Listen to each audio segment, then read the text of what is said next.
अभंगाचा सरळ अर्थ असा,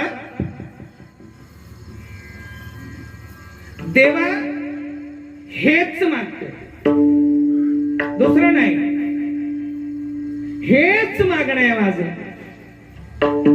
तुझ्या चरणाची सेवा घडली पाहिजे आणि चरणाची सेवा करायची असेल, बाबा तुमचे हातपाय दाबायचे असतील, तुम्ही इथं बसलेले असताना साधारणतः खंडाळ्यातून हातपाय दाबता येतील नाही, पण कळावं. तुझ्या चरणाची सेवा साधायची मी नरसिक थांबणार नाही. यासाठी